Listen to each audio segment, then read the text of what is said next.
Hello दोस्तों, मैं सुभेंद्र कुमार पटेल आप सभी का आपके अपने YouTube चैनल एसकेपी क्लासेस में स्वागत करता हूं। हम पढ़ रहे थे थायराइड ग्लैंड अवटु ग्रंथि के बारे में।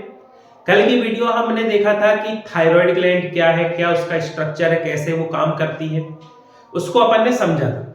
आज अपन अगले लेक्चर को आगे बढ़ाएं उससे पहले थोड़ा सा आप इसके स्ट्रक्चर को फिर से देख लें। याद हो तो कल ही बनाया होगा।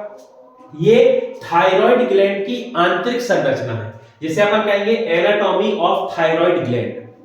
थायराइड ग्लैंड में पाए जाते हैं फॉलिकल्स।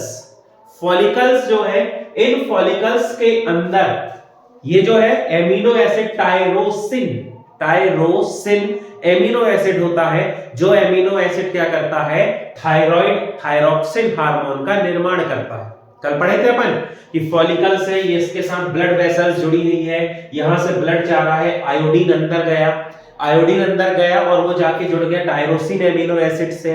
टायरोसिन एमिनो एसिड जो है फिर आगे चल के क्या करता है, मोनोआइडोथायराइड बनाता है, फिर दो जुड़ जाते हैं तो डाई आइडोथायराइड बनाता है।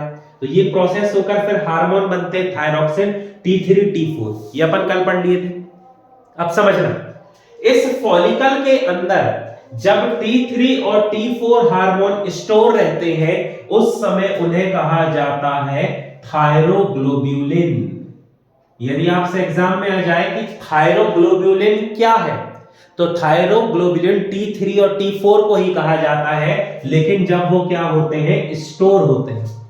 फिर अपन पढ़े थे इससे बाहर निकल जाएंगे और ब्लड फिर उनको फिर पहुंचा देगा, फिर इससे बाहर निकल के लीवर में जाएंगे और लीवर में T4 फिर T3 को बदल देता है, फिर ऑर्गन में पहुंच के T3 फिर T4 में बदलता है, तो चलता रहता है। तो स्टोर्ड है जब T3 और T4 तो वो कहलाते हैं थायरोग्लोब्यूलिन। ठीक, इस फॉलिकल के बाहर जो लिक्विड पड़ा होता है वो लिक्विड कहलाता है स्ट्रोमल टिश्यू। स्ट्रोमल टिश्यू आपसे कैसे पूछेगा, स्ट्रोमल टिश्यू का संबंध निम्नलिखित में से किससे है, तो आपको ऑप्शन में देखना है कि वहां कहीं आपको एक ऑप्शन मिल जाए जिसमें लिखा है थायराइड ग्लैंड। ठीक, इस स्ट्रोमल टिश्यू में अलग प्रकार की सेल या कोशिकाएं पाई जाती है जिन्हें कहा जाता है पैराफोलिकुलर सेल। यहां से अपन को कहानी की शुरुआत करना है आज की। इसके पहले का तो अपन पहले पढ़ चुके थे। ठीक, स्ट्रोमल टिश्यू में एक अलग प्रकार की सेल है जिन्हें कहा जाता है पैराफोलिकुलर सेल, या दूसरा नाम ये जो सेल है इन्हें कहा जाता है सी सेल। कभी आपसे एग्जाम में पूछ लेना कि सी सेल कहां पाई जाती है, तो सी सेल हमारी थायराइड ग्लैंड में होती है, जिन्हें अपन कहते हैं पैराफोलिकुलर सेल, और जो कहां पर होती है, स्ट्रोमल टिश्यू में। अच्छे से आप पढ़े, अपन इतनी डिटेल में पढ़ने की कोशिश कर रहे हैं कि आपसे जितने भी अंदर के क्वेश्चन पूछा जाए वो सब आपसे बन जाए। ठीक, फिर ये जो सी सेल है एक विशेष प्रकार के हार्मोन TCT हार्मोन का निर्माण करती है। TCT बोले तो इसे अपन कहते हैं thyrocalcitonin. Thyrocalcitonin hormone, thyrocalcitonin TCT। कैल्सी शब्द से आप रिलेट कर सकते हो, मान लो कुछ ना समझ में आए तो कैल्सी से आप रिलेट कर लो, कैल्सी लिखा है मतलब क्या है, ये जो हार्मोन है ये हार्मोन ब्लड में कैल्शियम की मात्रा को नियंत्रित करता है, या आप कह सकते हैं ब्लड में कैल्शियम की मात्रा कम करता है, नियंत्रित करता है, या बिल्कुल सटीक यदि आपको याद रखना है तो कैल्शियम की मात्रा ये कम करता है। ठीक, कैसे क्या करता है वो सब अपन पढ़ रहे हैं, बस ये याद रखें आप। टीसीटी हार्मोन निकलता है सी सेल से, पैराफोलिकुलर सेल जो कहां पर होती है, थायराइड के स्ट्रोमल टिश्यू में। ठीक, उम्मीद करता हूं मैं आप इसको समझ गए होंगे, यहां तक आपको किसी प्रकार की कोई दिक्कत नहीं आई होगी। अब इस पॉइंट को अपन समझते हैं कि ये टीसीटी जो है ये कैसे काम करता है। हमने कहा थायरोकैल्सिटोनिन जो हार्मोन है ये ब्लड में कैल्शियम की सांद्रता, कॉन्सेंट्रेशन या सांद्रता जो है, इसे ये क्या करता है, कम। अब इससे क्या मतलब है ये समझना। ये क्या करेगा, TCT हार्मोन, मैं पूरा नाम नहीं लिखा ना, समझ जाना, थायरोकैल्सिटोनिन हार्मोन। ये हार्मोन दो तरीके से ब्लड में कैल्शियम के लेवल को कम करता है। पहला तो ये क्या करेगा, हड्डियों में कैल्शियम के एड्सॉर्प्शन को बढ़ा देता है, एड्सॉर्प्शन को बढ़ाता है।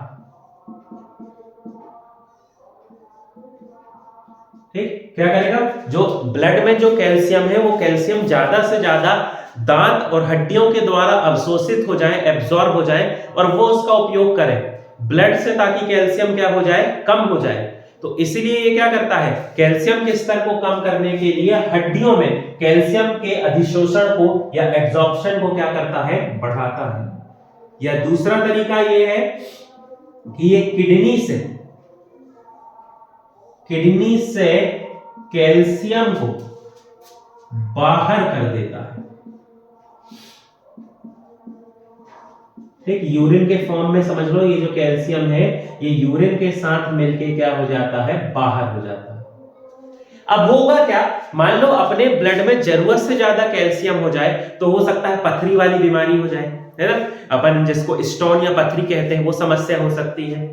या कभी कभी जब ब्लड में बहुत ज्यादा कैल्शियम का स्तर बढ़ता है ना, तो ब्लड वेसल्स भी ब्लॉकेज होने लगता है, जो हमारी रुधिर वाहिनी है वो भी क्या होने लगती है, ब्लॉकेज। तो कैल्शियम जरूरत से ज्यादा नहीं होना चाहिए, वो कम होना चाहिए।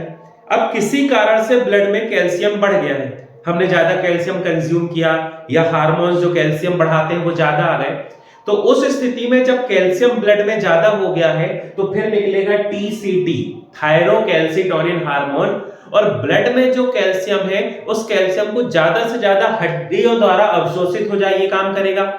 उसका एड्सॉर्प्शन ज्यादा से ज्यादा कौन कर ले, हड्डी। और मान लो ब्लड में कैल्शियम ज्यादा है, तो जब यूरिन फॉर्मेशन हो रहा है, जब ब्लड फिल्टर हो रहा है, उस समय मिनरल्स के साथ कैल्शियम की मात्रा ज्यादा होकर वो शरीर से बाहर निकल जाए, ब्लड में कैल्शियम बहुत ज्यादा ना हो।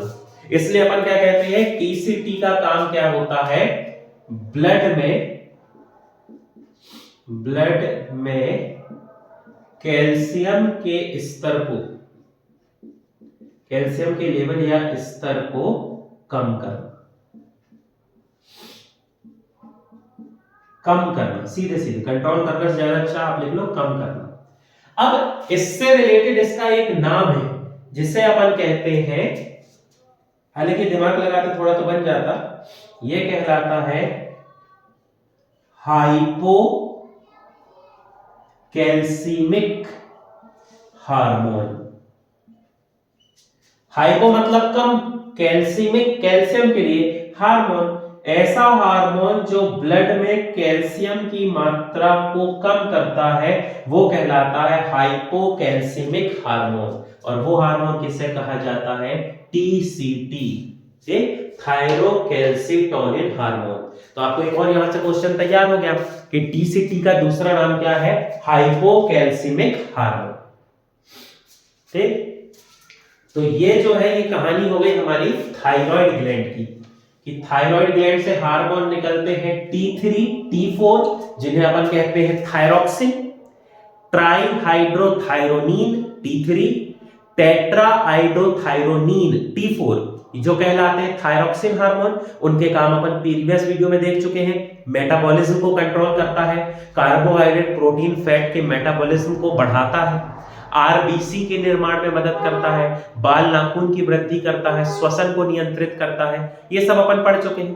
आज अपन ने देख लिया कि हमारी जो थायराइड ग्लैंड है उसमें एक स्पेसिफिक सी सेल है जिससे थायरोकैल्सिटोनिन हार्मोन बनता है, उसको भी अपन ने समझ लिया। ठीक, चलिए अब इसी में अपन आगे बढ़ते हैं और अपन पढ़ेंगे अब थायराइड ग्रंथि से संबंधित रोग, डिसीज या डिसऑर्डर्स जो सीधे संबंधित रहते हैं किससे, थायराइड ग्लैंड से।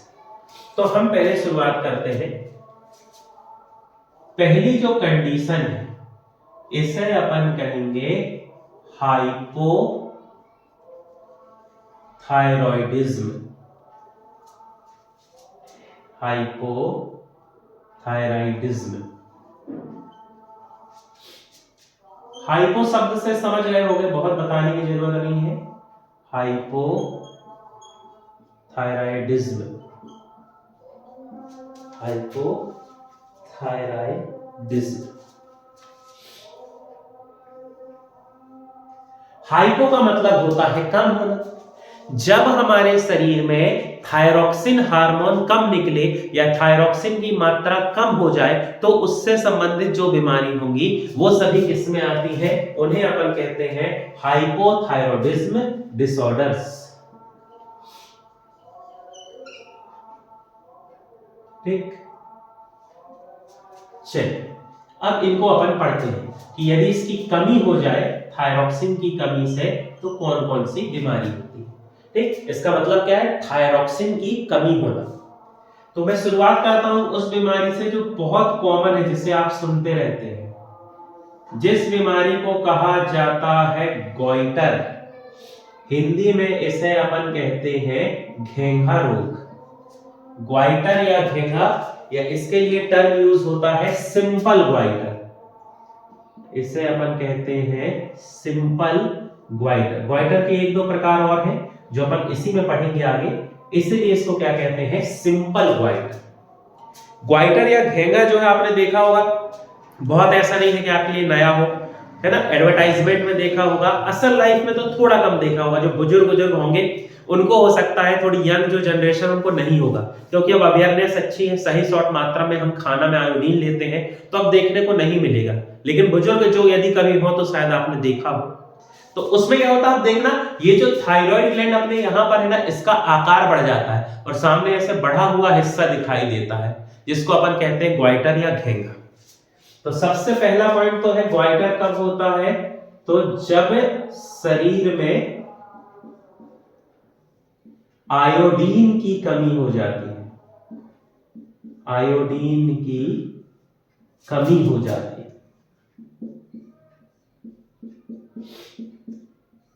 एक समय ये जो बीमारी है ये भारत में बहुत ज्यादा थी, है ना। फिर उसके बाद धीरे धीरे अवेयरनेस फैलाई गई। जैसे सबसे पहले इस पे जिसने काम किया वो टाटा इंडस्ट्री थी, रतन टाटा जी, आप है ना, उन्होंने सबसे पहले शुरुआत की थी। उन्होंने टाइम्स ऑफ इंडिया के साथ मिलकर एक कैंपेन चलाया। एक दिन न्यूज़पेपर आया और उस न्यूज़पेपर में, पूरे न्यूज़पेपर में आई टर्म यूज नहीं हुआ था। मान लो जैसे कहीं पर खबर लिखना है, कोई न्यूज लिखना है, इंडिया है तो आई नहीं, एन लिखा है, ठीक है। टाइम्स ऑफ इंडिया में टी के बाद आई नहीं लिखा है, तो पूरे पेपर में आई टर्म यूज नहीं हुआ था और छोड़ दिया गया था। अब इतने सारे लोग दुनिया में पढ़ते हैं, धीरे धीरे सभी का ध्यान गया कि यार ये न्यूज़पेपर में आई टर्म क्यों नहीं आया है।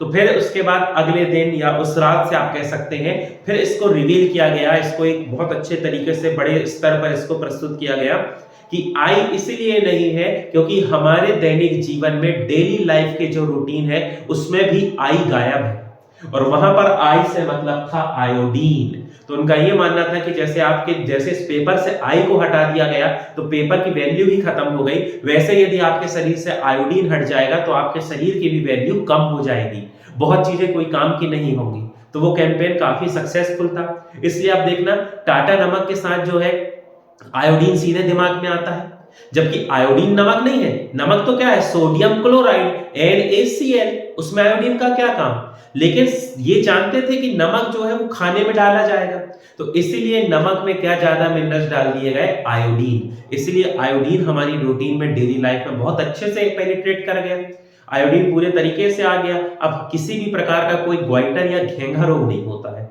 अब उसके लिए अच्छी खासी अवेयरनेस लोग हैं, लोग शिक्षित हैं, सब अच्छे अच्छे कैंप चल रहे हैं, ठीक है। तो लेकिन फिर भी पुराने कोई केस है तो आप देख सकते हैं। तो याद रखना, जो ग्वाइटर या घेंघा रोग है ये आयोडीन की कमी से होता है। अब क्या होता है इसमें, जब हमारे शरीर में आयोडीन की कमी हो जाती है, अब आयोडीन की कमी हो गई, थायराइड ग्रंथि को काम करना है, थायराइड ग्लैंड तो काम करना चाह रही है कि भैया हमें काम करना है। अब जब थायराइड ग्लैंड को आयोडीन नहीं मिल रहा तो वो आयोडीन की कमी को पूरा करने के लिए अपने आकार को बढ़ाती है। थायराइड ग्लैंड अपने आकार को बढ़ाती कि भैया हम आकार बढ़ा के यहाँ वहां जाके देखें शायद हमें आयोडीन मिल जाए। हो सकता है हमसे जुड़ी हुई जो ब्लड वेसल्स है इसमें आयोडीन नहीं आ रहा, कोई और जो ब्लड वेसल होंगे उसमें आयोडीन आ रहा होगा। तो उस आयोडीन की कमी को पूरा करने के लिए थायराइड ग्रंथि अपने आकार को बढ़ा लेती है कि वो जाना चाहती है ऐसी जगह जहां से उसको आयोडीन मिल जाए। अब जब वो थायराइड ग्रंथि अपने आकार को बढ़ाती है तो सीधी सी बात है गला वाला हिस्सा भी बढ़ जाएगा, तो यहां पर ये हिस्सा बढ़ा हुआ दिखाई देता है, तो उस बीमारी को अपन क्या कहते हैं, ग्वाइटर। तो आयोडीन की कमी से होता है, और क्या होगा, आयोडीन की कमी को पूरा करने के लिए, रीजन आपको थोड़ा पता होना चाहिए, आयोडीन की कमी को पूरा करने के लिए थायराइड ग्लैंड, थायराइड ग्रंथि अपने आकार में वृद्धि करती है। थायराइड ग्लैंड के आकार में क्या हो जाती है, वृद्धि, इंक्रीज हो जाता है उसका आकार, और वृद्धि के कारण गला जो है वो बढ़ा हुआ दिखाई देता है, तो उस बीमारी को अपन क्या कहते हैं, ग्वाइटर, या इसे कहा जाता है घेंगा। ठीक, अब इसका एक पॉइंट याद रखना, world goitre day, world goitre day, विश्व घेंगा दिवस, या इसी को कहा जाता है IDD, आयोडीन डेफिशिएंसी डिसऑर्डर या disease, iodine deficiency disorder IDD, या world thyroid day, world goitre day, thyroid day, goitre day, ये मनाया जाता है 21 अक्टूबर। ठीक, रीजन वही है, किसी भी बीमारी की जो डे है वो मनाने का कारण ही होता है कि उस बीमारी के लिए क्या फैलानी है, जागरूकता फैलानी है। ठीक, तो विश्व घेंगा दिवस, वर्ल्ड ग्वाइटर डे कब मनाया जाता है, तो आपका आंसर हो जाएगा 21 अक्टूबर को मनाते हैं। ठीक, चलिए आगे बढ़ते हैं, अगली बीमारी की तरफ बढ़, ये हो गया सिंपल ग्वाइटर, ग्वाइटर। अब अगली जो बीमारी है, इस बीमारी को कहा जाता है क्रेटिनिज्म, क्रेटिनिज्म। हिंदी में इस बीमारी को अपन कहते हैं जड़ वामनता, जड़ वामनता। थोड़ा नाम सुना वैसे नहीं होगा पर लॉजिक लगाना था यहां पर। जड़ जो शब्द है किसके लिए उपयोग होता है, जड़ अपन शब्द उपयोग करते हैं बुद्धि के लिए। कभी आप सुनना, यदि आपकी दादी नानी से आप कभी डांट खाओ और कोई काम गलत कर दो तो वो कह देते हैं गुस्सा में, जड़ बुद्धि है क्या, जड़, जड़ जो शब्द है ये बुद्धि के लिए उपयोग होता है। ऐसे जिनकी बुद्धि जो है विकसित नहीं होती, मेंटल डेवलपमेंट नहीं होता, उसके लिए टर्म यूज हो जाता है जड़। अपन 2-3 बीमारी पढ़ेंगे जिसमें जड़ आएगा, तो समझ जाना जड़ मतलब बुद्धि से संबंधित है। अब क्या होता है ये जड़ वामनता, तो पहला तो याद रखना ये बच्चों में होने वाली बीमारी, बच्चों में होने वाली बीमारी। अब कब होती है ये बीमारी, जब ड्यूरिंग प्रेगनेंसी वुमेन में आयोडीन की कमी हो जाए। ठीक, याद रखना ये भी एक क्वेश्चन है, ड्यूरिंग प्रेगनेंसी आयोडीन की कमी होने पर कौन सी बीमारी होती है, क्रेटिनिज्म, जड़ वामनता। अब इस क्रेटिनिज्म या जड़ वामनता की वजह से क्या होता है, जो बच्चों को होने वाली बीमारी, तो उसमें क्या होगा, बच्चे जो है ये क्या होते हैं, मेंटली रिटार्डेड, मेंटली रिटार्डेड, या जिन्हें अपन कहते हैं मंद बुद्धि, क्योंकि उनका मेंटल डेवलपमेंट होता नहीं, तो बच्चे जन्म के बाद कैसे रह जाते हैं, मेंटली रिटार्डेड, मंद बुद्धि। उनका जो आईक्यू है वो बहुत कमजोर हो जाता है, बहुत लो आईक्यू होता है। ठीक, अब इनका क्या है, फिजिकल डेवलपमेंट, मतलब शारीरिक विकास भी जो है वो नहीं हो पाता। इस वजह से क्या होता है, शारीरिक विकास भी नहीं हो पाता, तो इनकी हाइट कम हो जाती है। ठीक, ये थोड़ा सा क्या बौना रह जाते हैं। लेकिन समझना, जब अपन पीयूष ग्रंथि पिट्यूटरी ग्लैंड पढ़ रहे थे तो उसमें अपन ने ग्रोथ हार्मोन पढ़ा था, एसटीएच, सोमेटोट्रोपिक हार्मोन। उस हार्मोन की कमी से भी बच्चे बौने रह जाते हैं, डॉर्फिनिज्म हो जाता है। लेकिन वो डॉर्फिनिज्म अलग है, उसमें क्या होता है, सिर्फ हाइट नहीं बढ़ती है, मानसिक रूप से और जो उसका सेक्सुअल एक्टिविटीज होती है ना, वो पूरे तरीके से सामान्य होती है। सिर्फ हाइट नहीं बढ़ती है, जिसके लिए अपन ने मिडगिट शब्द यूज किया था, सर्कस के जोकर जो रहते हैं, जोकर तो नहीं, सर्कस में हाँ जोकर भी कह सकते हो, हाइट कम वाले जो रोल करते हैं ना, तो वो क्या होता है, सिर्फ हाइट कम है क्योंकि एसटीएच कम है, लेकिन उनकी सेक्सुअल एक्टिविटीज और मेंटल डेवलपमेंट बहुत अच्छा है। लेकिन यदि ये बच्चे जिनको क्रेटिनिज्म हुआ है, इनका फिजिकल डेवलपमेंट नहीं होगा, और साथ ही साथ क्या होगा, इनकी जो सेक्सुअल एक्टिविटी है, सेक्सुअल एक्टिविटीज ये भी क्या रहती है, एबनॉर्मल। ठीक है, मतलब वो काफी तरीके से क्या हो जाते हैं, कमजोर रहते हैं, वो फिजिकल और मेंटल डेवलपमेंट दोनों नहीं होता। ठीक, एक और इनके लिए टर्म यूज करते हैं, इन्हें हो जाता है deaf mutism. Deaf mutism, deaf से तो समझ गए होंगे, सुनने और बोलने में जब समस्या होने लगती है ना, सुनने में और बोलने में समस्या होती है तो उसे कहते हैं डीफ म्यूटिज्म। ये थोड़ा सा बड़ा है ना, इसको समझना, बोलने और सुनने में क्या होती है समस्या। तो ये सब जो है ये लक्षण बच्चों में होते हैं, इसलिए ये जो जड़ वामनता, क्रेटिनिज्म, और ये कब हुआ, जब ड्यूरिंग प्रेगनेंसी जो मां थी उसके शरीर में आयोडीन की क्या हो गई, कमी। थोड़ी तो ये आप कह सकते हैं बड़ी बीमारी है, थोड़ी समस्या तो रहती है, क्योंकि ये वाली चीज फिर कभी ठीक नहीं होती, आईक्यू डेवलप नहीं होगा, मेंटल जो रिटायर्ड है मंद बुद्धि जो है वो थोड़ा विकसित होना मुश्किल हो जाता है, बीमारी तो है बड़ी। ठीक, चलिए आगे बढ़ेंगे। अब यदि हम बात करें कि थायरॉक्सिन हार्मोन की कमी हो जाए एडल्ट महिलाओं में, वयस्क जो महिला है, इन एडल्ट वुमेन, वयस्क महिला, तो यदि वयस्क महिलाओं में आयोडीन की कमी हो जाती है तो उनकी भी सेक्सुअल एक्टिविटी प्रभावित होती है। पहला तो आप पॉइंट क्या याद रखोगे, इनकी भी क्या एक प्रभावित होती है, सेक्सुअल एक्टिविटीज, यौन संबंधित जो क्रियाएं हैं वो सभी क्या हो जाती है, इफेक्ट हो जाती हैं या प्रभावित होती है। फिर कैसे क्या रहेगा सिस्टम, तो इसमें क्या होता है, आयोडीन की कमी हो गई, थायरॉक्सिन हार्मोन नहीं बनता, तो इस वजह से क्या होता है, इररेगुलर मेंस्ट्रुअल साइकिल हो जाती है।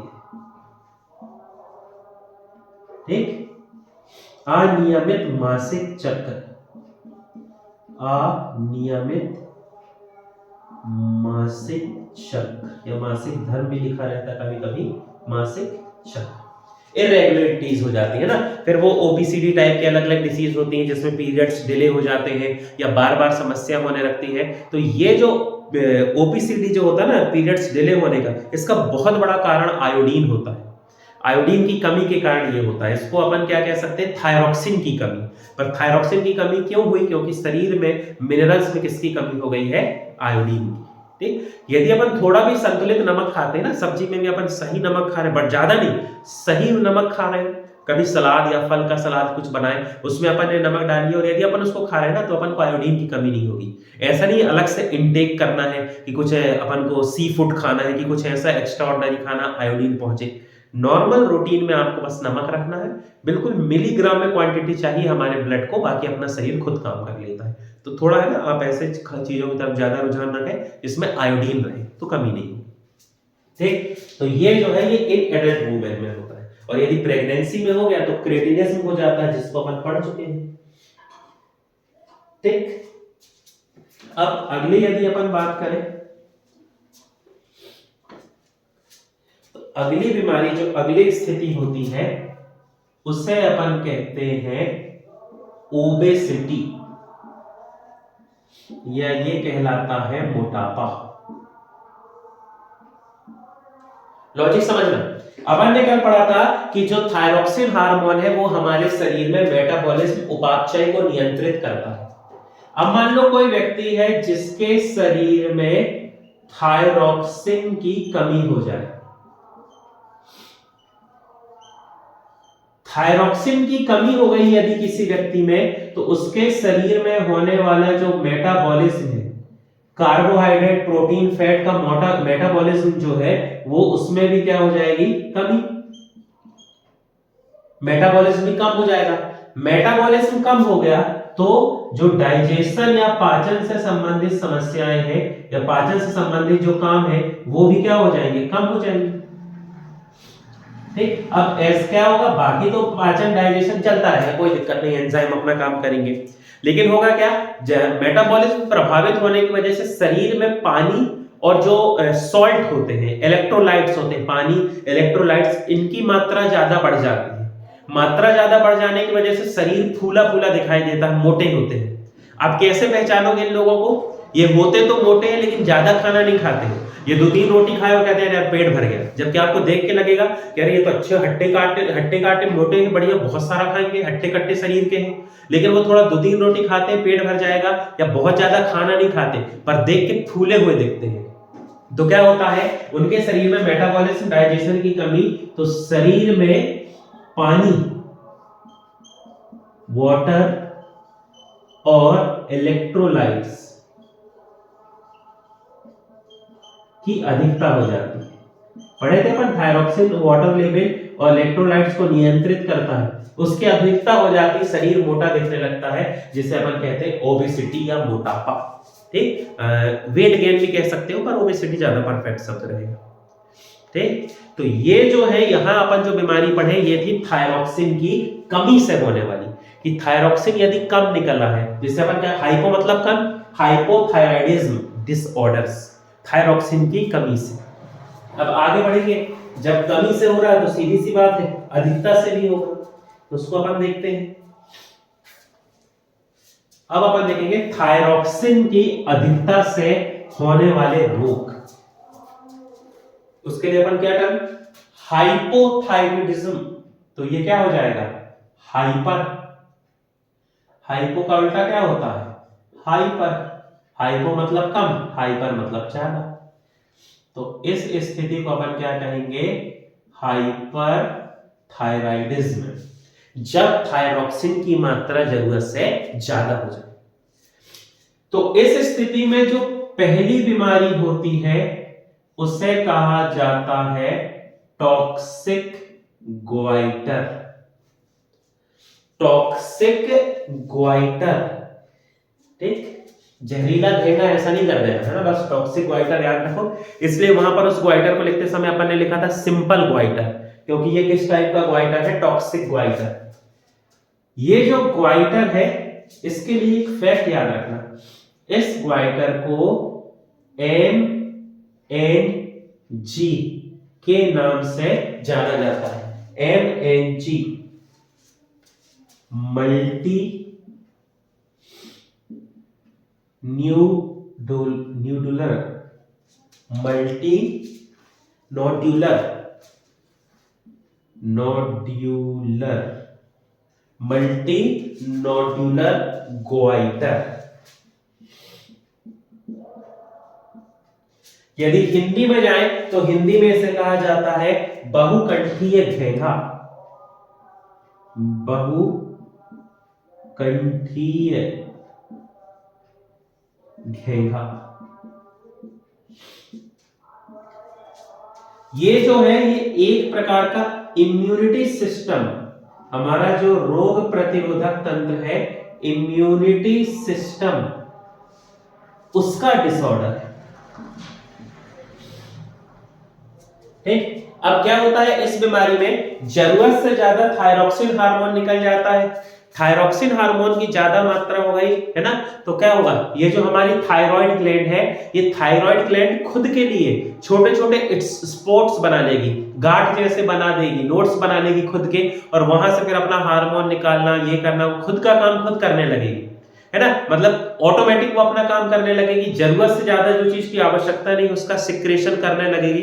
तो वो भी समस्या है। उसमें क्या हो जाता है, कोई हड्डी जरूरत से ज्यादा बढ़ जाती है, कोई मिनरल ज्यादा हो गया तो दांत टेढ़े मेढ़े वृद्धि कर जाते हैं, तो बहुत अलग अलग समस्या हो जाती हैं। तो जब इम्यूनिटी डिसऑर्डर है, खुद से ही थायराइड ग्लैंड में अलग अलग नोड बन जाए और अपना काम करने लगे, तो उसे अपन कहते हैं टॉक्सिक ग्वाइटर। ठीक, इसका एक फैक्ट याद रखना, इस बीमारी को प्लूमर्स डिसीज, प्लूमर रोग कहा जाता है। वैज्ञानिक वो जिन्होंने इसके बारे में बताया था उनके नाम पे याद रखना, इस बीमारी को क्या कहा जाता है, तो इसे कहते हैं प्लूमर्स डिसीज या इसे कहते हैं प्लूमर रोग।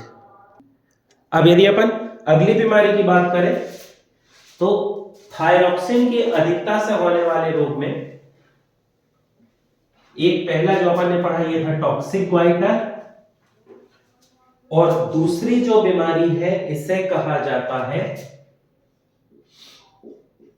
एक्सोथैल्मिक गोइटर। एक्सो मतलब बाहर, ऑप्थेल्मिक याद करो, आंख के अध्ययन को स्टडी ऑफ आई ऑप्थेल्मोलॉजी कहते हैं। तो ऑप्थेल्मिक शब्द जो है वो संबंधित है किससे, हमारी आंख से, एक्सो मतलब बाहर, ग्वाइटर मतलब सीधी सी बात है थायरॉक्सिन से संबंधित है। तो इस बीमारी में क्या होता है कि जो हमारी आंख के पीछे वाला हिस्सा है उसमें म्यूकस, श्लेष्मा या म्यूकस का जमाव हो जाता है, जिससे आंख बाहर निकल जाती है और थोड़ी सी बड़ी बड़ी आंख दिखाई देती है। ठीक, तो एक्सोथैल्मिक ग्वाइटर की यदि अपन बात करें तो इसमें क्या होता है, तो पहला तो याद रख लो, इसका प्रभावित अंग, अफेक्टेड ऑर्गन या प्रभावित अंग जो है वो क्या होती है, आंख। ऑप्थेल्मोलॉजी, ऑप्थेल्मिक यहां से रिलेट कर लेना।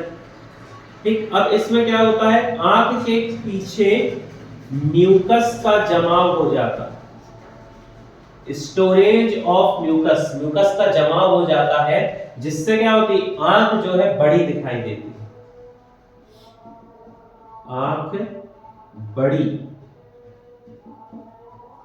दिखाई देती।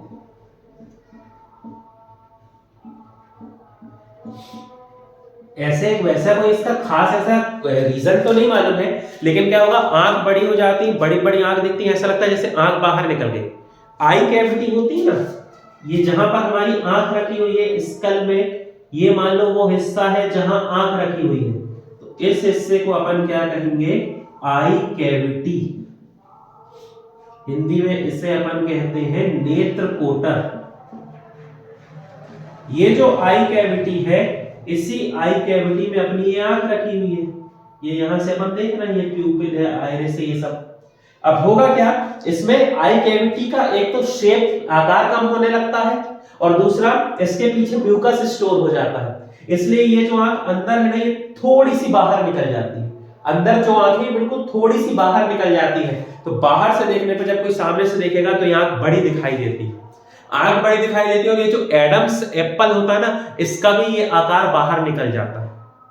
आप देखना, हालांकि ऐसा बहुत पुख्ता प्रमाण तो नहीं है, लेकिन एक तो जगह ऐसा देखा गया, पढ़ा गया है ऐसे व्यक्ति जो बहुत ज्यादा गुटखा खाते हैं, है ना, गुटखा जो मुंह में रखे रहते हैं, गुटखा का दबाए रखते हैं मुंह में हमेशा, और गुटखा मुंह में रखे रहते हैं, उनको कुछ समय बाद ये बीमारी हो जाती है। गुटखा ज्यादा खाने की वजह से क्या है, थायराइड ग्लैंड उनकी प्रभावित होती है, तो ये समस्या होती है, आंख ऐसे बड़ी बड़ी दिखने लगती है, बाहर निकली हुई, और ये जो बाहर ये जो एडम्स एप्पल है ये भी बाहर निकला दिखने लगता है।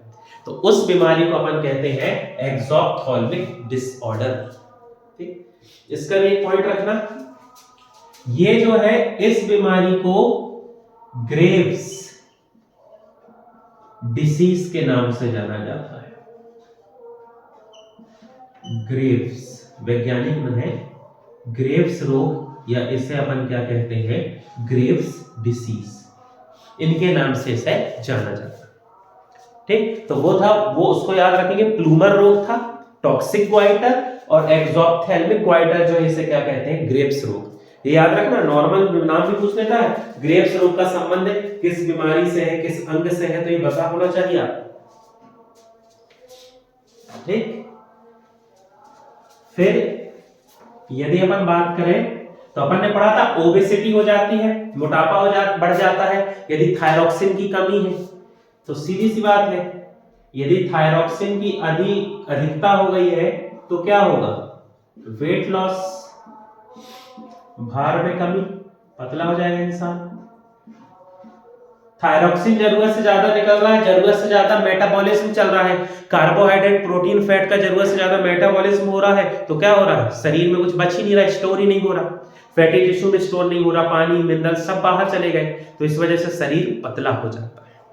ठीक, अच्छा एक पॉइंट याद रखना, अपन जब क्या पढ़ रहे थे, थायरॉक्सिन की कमी से होने वाले रोग, मतलब जब अपन पढ़ रहे थे हाइपोथायरॉइडिज्म, ये तो हाइपर है, जब हाइपोथायरॉइडिज्म पढ़ रहे थे तो अपन ने उसमें पढ़ा था मोटापा, ओबेसिटी, मोटापा, कि मेटाबॉलिज्म कम हो गया तो शरीर में जो है पाचन, डाइजेशन धीरा हो गया, तो हमारे शरीर में क्या हुआ, वाटर, इलेक्ट्रोलाइट्स की मात्रा जरूरत से ज्यादा हो गई, फैट या वसा का पाचन नहीं हो रहा है, वो फैट आके स्किन के नीचे स्टोर हो गया, स्किन भद्दी दिखने लगी, मोटी मोटी दिखने लगी, तो मोटापा बढ़ गया, ओबेसिटी जिसको अपन कहते हैं। तो इस ओबेसिटी वाली स्थिति के लिए एक टर्म यूज किया जाता है, इस ओबेसिटी बीमारी को कहा जाता है मिक्सोडेमा, इसे कहते हैं मिक्सोडेमा।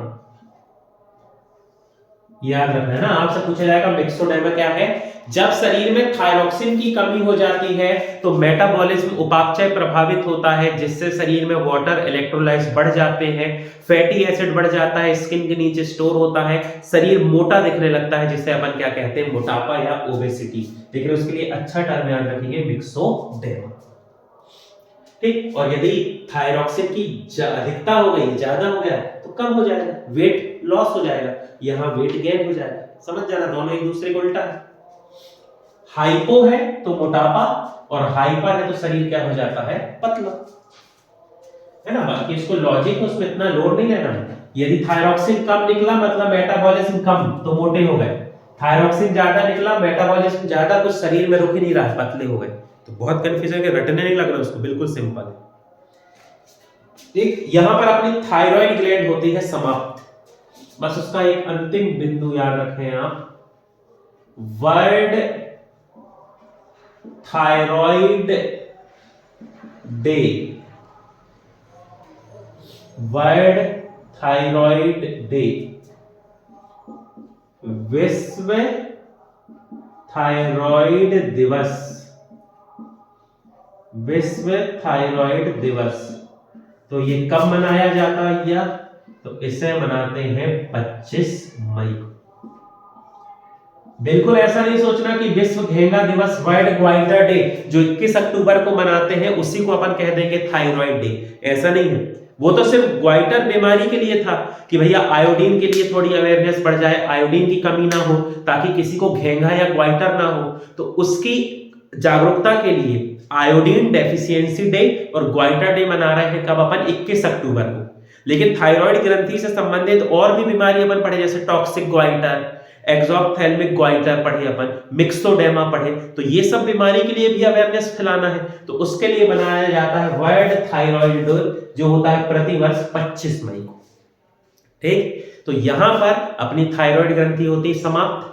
पिछली वीडियो में हमने पीयूष ग्रंथि को पूरे तरीके से पढ़ लिया था 3 वीडियो में, और आज जो है थायराइड ग्लैंड समाप्त होती है। अगली वीडियो में अपन अगली ग्लैंड की शुरुआत करेंगे, जब तक आप पढ़ते रहें, अच्छे से मॉक टेस्ट लगाते रहें। कोई भी समस्या है तो आप कमेंट सेक्शन में पूछ सकते हैं, आपको रिप्लाई मिल जाएगा। हमारे चैनल से जुड़े रहें ताकि आपको अपडेट मिलते रहें। हमारे चैनल से जुड़ने के लिए बहुत बहुत धन्यवाद।